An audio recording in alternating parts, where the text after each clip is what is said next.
Zen is actually broken. This character is one of the most powerful characters in the game right now, and I managed to climb Zen all the way to Grandmaster 1, even though I've never been a Zen player and support isn't even my main role. So we'll talk about exactly what you should be doing on Zen and how you can climb so easily on this hero. But do me a solid and smash that like and subscribe if you enjoy the content, and let's get right in.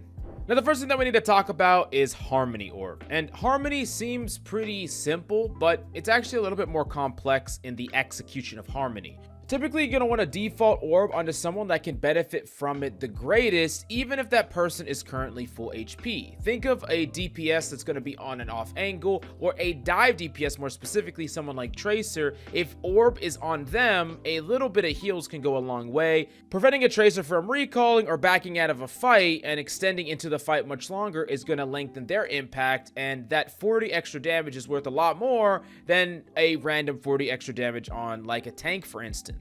Now, of course, move your orb as needed, but just try to prioritize the squishies if at all possible. And sometimes this is going to make it so you have really low healing numbers. But remember, with most characters, and especially Zenyatta, heal statistics do not matter at all. And I don't care who on your team is raging at you that you're not healing enough. It's not the route to victory to try to maximize this stat in any way. Now, next up is the Discord Orb, and this is the reason to play the character. Discord is so powerful, and it gives your team a huge advantage, especially the tank matchup, because putting Discord on the opponent's tank is going to put so much extra pressure on them, and many players are not going to be able to properly play around it. In the Rein v Reinmir, or Sigma v Sigma, Rein v Ramatra, or any combination in between, perma putting the Discord on the enemy tank is going to put a crazy amount of pressure on that tank, forcing them to play more passively, give your tank the ability to play more aggressively, and we all know how strong a tank difference is. Discord can artificially create that. At a tank parity, you could have a huge advantage. Even in a quote-unquote tank difference, you can bring that back to parity with Discord Orb. And especially if you're playing any composition that has a poke, brawl, or wants to poke a large amount of damage, so let's say a Rein comp, Cassidy, any characters that are going to put damage out on the front line, discording that frontline tank is going to be your best bet, because you're going to out-attrition them, force them to play really passive, or just kill them outright. Now, when should you be discording other targets? Well, there's two primary examples. The first one is if you're playing a composition that is selectively targeting something, then you should discord that target. So a dive composition is just going to completely ignore the tank, so whittling them down is not even what your team wants to do. You would much rather discord the enemy Ana so that your team can dive that target and potentially kill that Ana a lot easier. In addition to that, any squishy that is just out of position in general should of course be discorded, because that person is going to be the target of your team, and you want to make that easier for your team, and then you can always default it back to the tank after that person is killed, or they go back into a good position. Last up, Discord could be something that is going to help you duel targets or help you dissuade someone from diving you. If the Tracer is wrapping around or the Genji is wrapping around to come for you, you want to put the Discord on them as quickly as possible, so you could do damage to them as they're wrapping around, so that you could either kill them or force them away. Because yeah, you could like discord their tank to win the attrition war, or discord their Ana to potentially jump them, but if you die, then the Discord dries up, and you need to prioritize your life at all possible, and Discord can help you do that. And next up, let's talk about damage. And damage is something that Zenyatta does sometimes better than DPS. And this is one of the biggest reasons to play this character. His damage output is insane. Of course, this is going to be combined with Discord, but Zen oftentimes acts as that third DPS, and you can get some ridiculous pressure and pick potential with this character. Not only can your volleys that you're going to want to do from mid to long range at specific angles and choke points that enemies peek from to potentially get a kill, but just your raw damage output in the mid fight, as long as you're alive, you're capable of shredding characters like Winston, characters like Ramatra, and many of the DPS or support cast in the entire game you can actually win a straight up 1v1 with. Now, this is going to take a fair bit of mechanical practice, and as usual, I always suggest try it free-for-all, where you're going to practice up against everything that you're scared of, and you're going to learn to fight them under pressure. But learning when and how to damage on Zen is incredibly important because oftentimes the only way to deny enemies from killing you is with your damage. Your damage is a form of deterrent, and if you're whiffing every shot or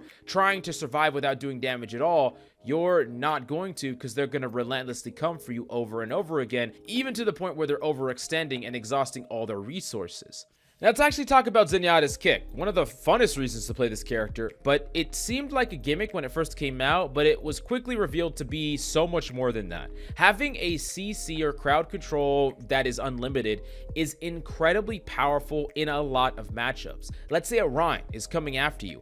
If you time the kick in between his swings, he can't hit you. And a Winston could jump on top of you, and you can kick him upwards and Discord plus start shooting him, and any enemies that are going to help you in that can kill the Winston instantly. He's basically being teed up for the rest of your team. On top of that, many tanks are going to get completely abused. If you're trying to close out a fight, you can just kick them repeatedly into a wall, like a Hammond that I've repeatedly kicked like 6 times because he couldn't get out of a room and I just didn't let him. Not to mention, there's a lot of characters that want to get really close to you. Characters like Genji that as soon as they get within kicking range, you're just kicking them to deny their damage, and then you're discording and shooting at them. Every time they close in the gap, you kick them away, and you do it over and over again. Another really important aspect of kick is it puts enemies in a fixed CC, especially if you're kicking them off a ledge, so that you can easily line up a headshot and follow up the kick with huge burst damage pretty reliably, which adds to your overall 1v1 capabilities on Zen. Next up, let's talk about one of the most important concepts on Zen, and that's your positioning. If you have good positions, you will live, you will deal tons of damage, and you will freaking dominate. But how do you position?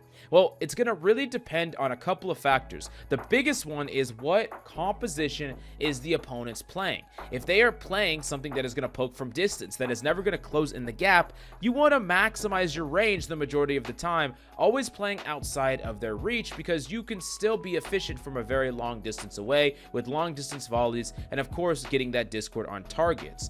Now, of course, you're still going to want to position yourself around cover and make sure that you're never out in the open, because the idea is you take one shot from like a Cassidy, you can get behind cover before the next shot comes. Now, it's a little bit different if they're playing characters like Tracer or other dive characters. You really want to either be playing with your other support, or you want to be positioned constantly rotating where the opponents don't necessarily 100% know where you are. This means that you're going to poke from one angle, maybe apply a discord, and wrap to the other angle out of the line of sight of the opponents. Remember, the strength of Zenyatta repositioning is that you don't make any footsteps. So you can reposition and they know where you last were, but they don't necessarily know where you moved to if you cut line of sight. And this can be super useful because if opponents make a bad execute where they use all their abilities on the wrong position, you as Zen don't necessarily want to just back away and run away. You can turn the tables on them. A discord into a volley into enemies that are committing into your team following up means that you could wipe an entire team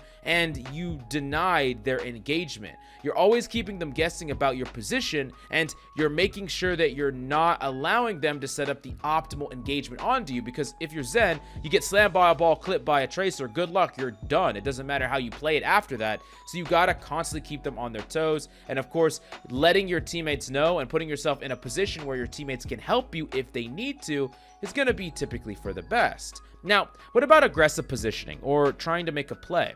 Zenyatta is a unique character where you can actually make plays similar to how a DPS would make plays. Flank plays and high-risk, high-reward plays are actually possible, and I probably went for them way too often comparatively to how you should play, but it actually had some great results for me, and there were some games that I completely hard carried by incorporating this, and this is what I did. In a fight where we were actually losing, we were down a person or two, and it was very unlikely that I could get out of the fight, right? I'm Zen, I'm freaking slow, and they're just gonna jump me and kill me. Instead of just pushing myself to the cart and dying or whatever the case may be, I set myself up on a pretty aggressive flank, looking for a target that is kind of in a stationary position. It could be a Widow, it could be an Ashe, it could be an Ana.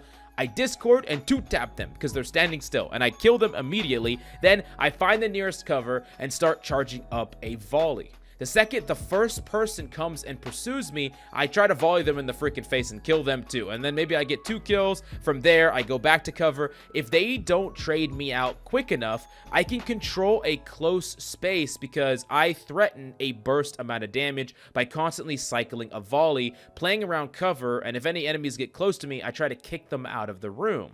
Now, you're still really afraid of a tank coming and peeling for you, but this worked the best when their tank was really overextended. They got the kills, they got the advantage, so the tank is pushed way far in front of their team because they're trying to demand space, right? That's typically how good tank players are supposed to play. And then out of nowhere, I kill 1 or 2 people in their back line, and then that tank, if they come back for me and come back to clear me, then they give up all that space, and then my team just gets to retake for free, and I got picks. If they completely ignore me, then I'm just gonna keep causing freaking mayhem in their backline, like I really am. And it's super, super strong, but it does require a good sense of timing, and you have to have a little bit of that DPS temperament. Remember, one of the most powerful things about Zen is that you make no footstep noise, so you're looking to find a situation, an optimal one, to have a huge burst of impact as you're giving away your position. Now, what about the compositions for Zen? Well, I played Zen in pretty much every composition I could, but I will say that there are some weaknesses to the character.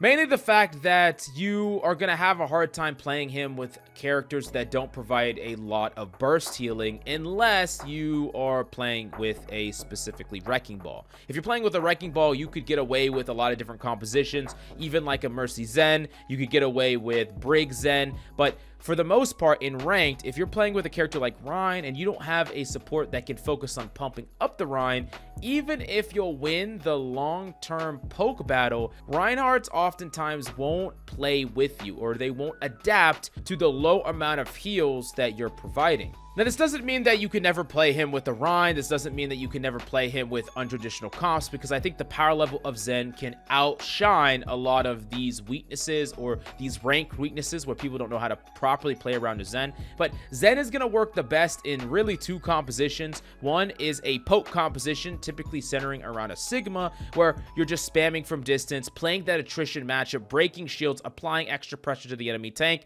looking for pickoffs with your volley. Or Zen is going to play the best in a dive composition where you're looking to discord a specific target, your team's looking to jump, and this could be Diva, this could be Winston, Doomfist, even Hammond. All these characters are really, really good with Zen, and you're actually playing the role of a pseudo third DPS a lot of the time, adding so much extra pressure and focus fire. And as such, when you're playing in a composition like this, comms are amazing. Telling your team who you're on, who you're discording, or at least pinging any target that you think is killable and that's discorded is a fantastic way to get some follow-up. I think this character is one of the best characters in the entire game right now, and it's especially super, super strong for ranked. There's many games that you just get a free win by staying alive, discording the enemy tank, and constantly spamming and applying extra pressure, and it just breaks all the breakpoints, and you just win a game for free. But it's also an incredibly fun character to learn and grind, so I would suggest picking Zen up if you want to have a great time and win a lot of games. But do me a solid and smash the like and subscribe, and tell me what hero you want to see a breakdown of next. Thank you so much for coming by, and I'll see you next time.